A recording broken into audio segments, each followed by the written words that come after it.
जय श्री राधे कृष्ण। आप सभी का आपके अपने YouTube channel B K Mishra present में बहुत बहुत स्वागत है। आइए आज आप सब सुनेंगे वट सावित्री व्रत की कथा। वट सावित्री का व्रत ज्येष्ठ मास की अमावस्या तिथि के दिन धारण किया जाता है। कहीं कहीं ज्येष्ठ पूर्णिमा तिथि के दिन भी इस व्रत को किया जाता है।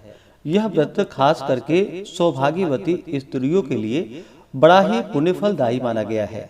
इस व्रत को सौभाग्य की प्राप्ति हेतु, पति की लंबी आयु के लिए, पुत्र पौत्रादि की प्राप्ति हेतु तथा सभी प्रकार के समृद्धि की प्राप्ति के लिए इस व्रत को धारण किया जाता है। वट सावित्री के व्रत में महिलाएं इस दिन विशेष प्रकार से वट वृक्ष के नीचे, जो कि कहीं पे बड़ का पेड़ या बरगद का पेड़ कहा जाता है, तो इसके नीचे बैठ करके इस दिन पूरे विधि विधान के साथ पूजा की जाती है। जिस प्रकार से पीपल के वृक्ष को पूजनीय माना गया है, उसी प्रकार से बड़ के पेड़ को पूजनीय माना गया है। इस दिन बड़ के पेड़ का साथ में वहां पर सत्यवान सावित्री ब्रह्म सावित्री की पूजा की जाती है।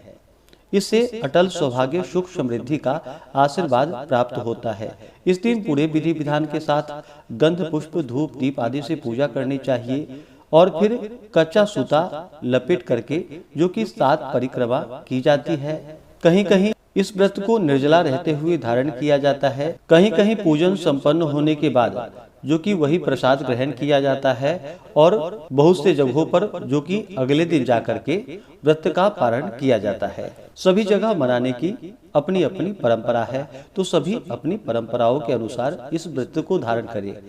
तो आइए सुनते हैं वट सावित्री व्रत से जुड़ी हुई पौराणिक कथा।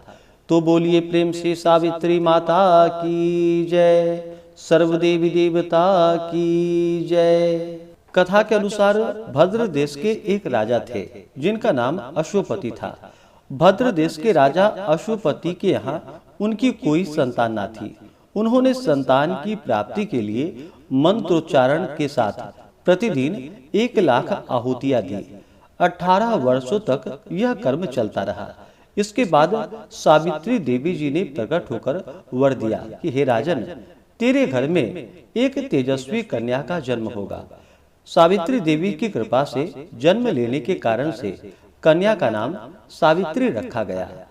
कन्या बड़ी होकर बेहद रूपवान हुई। योग्य वर न मिलने की वजह से सावित्री के पिता बहुत दुखी थे। उन्होंने कन्या को स्वयं वर तलाश करने के लिए भेजा। सावित्री तपोवन में भटकने लगी। वहां शाल्व देश के राजा दुमतसेन रहते थे, क्योंकि उनका राज्य किसी ने छीन लिया था। उनके पुत्र सत्यवान को देखकर सावित्री ने पति के रूप में उनका वरण किया। ऋषिराज नारद जी को जब यह बात पता चली, तो वह राजा अश्वपति के पास पहुँचे और कहा, हे राजन, यह क्या कर रहे हैं? सत्यवान गुणवान है, धर्मात्मा है और बलवान भी है, पर उसकी आयु बहुत छोटी है। वह अल्प आयु है। 1 वर्ष के बाद ही उसकी मृत्यु हो जाएगी। ऋषिराज नारद जी की बात को सुनकर राजा अश्वपति घोर चिंता में डूब गए। सावित्री ने उनसे कारण पूछा, तो राजा ने कहा कि पुत्री, तुमने जिस राजकुमार को अपने वर के रूप में चुना है, वह अल्प आयु है।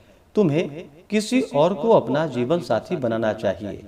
इस पर सावित्री ने कहा कि हे पिताजी, आर्य कन्याएं अपनी पति का एक ही बार वरण करती है।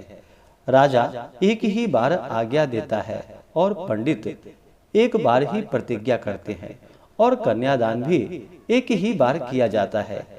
सावित्री हट करने लगी और बोली कि मैं सत्यवान से ही विवाह करूंगी। राजा अश्वपति ने सावित्री का विवाह सत्यवान से कर दिया। सावित्री अपने ससुराल पहुंचते ही सास ससुर की सेवा करने लगी। समय बीतता चला गया। नारद मुनि ने सावित्री को पहले ही सत्यवान की मृत्यु के दिन के बारे में बता दिया था।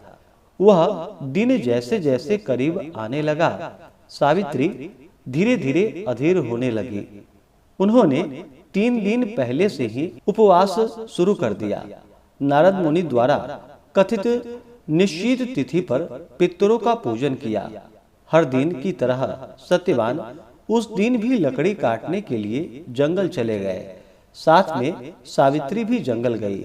जंगल में पहुंचकर सत्यवान लकड़ी काटने के लिए एक पेड़ पर चढ़ गए। तभी उसके सिर में तेज दर्द होने लगा।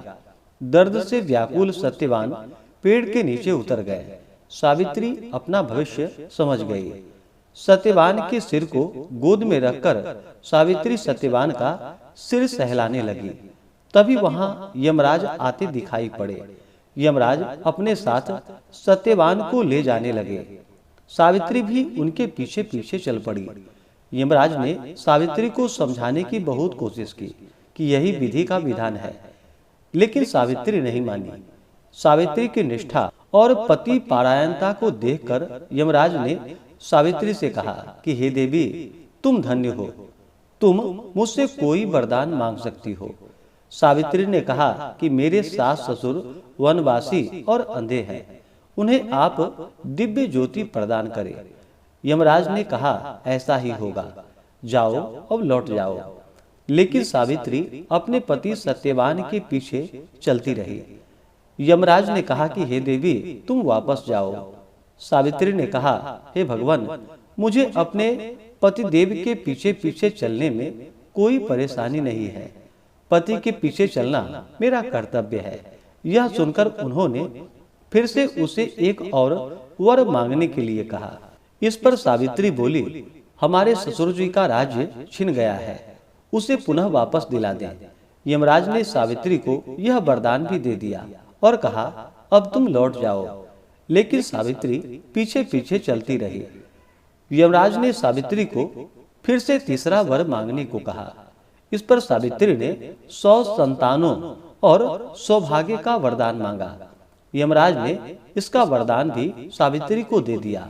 सावित्री ने यमराज से कहा कि प्रभु, मैं एक पतिव्रता पत्नी हूँ और आपने मुझे पुत्रवती होने का आशीर्वाद दिया है।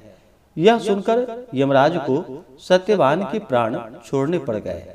यमराज अंतर ध्यान हो गए और सावित्री उसी वट वृक्ष के पास आ गई जहां उसके पति का मृत शरीर पड़ा हुआ था। सत्यवान जीवंत हो गए और दोनों खुशी खुशी अपने राज्य की ओर चल पड़े। दोनों जब घर पहुंचे तो देखा कि माता पिता को दिव्य ज्योति प्राप्त हो गई है। इस प्रकार सावित्री सत्यवान चिरकाल तक राज्य सुख भोगते रहे। अतः पतिव्रता स्त्री के अनुरूप ही प्रथम अपने सास ससुर का उचित पूजन करने के साथ ही अन्य विधियों को प्रारंभ करे। वट सावित्री व्रत करने और इस कथा को सुनने से उपासक के वैवाहिक जीवन या जीवन साथी की आयु पर किसी प्रकार का कोई संकट नहीं आता है, और संकट आया भी हो तो वह टल जाता है। तो बोलिए प्रेम से सावित्री माता की जय, सर्व देवी देवता की जय। तो आशा करता हूँ कि यह जानकारी आपको अच्छा लगा हो।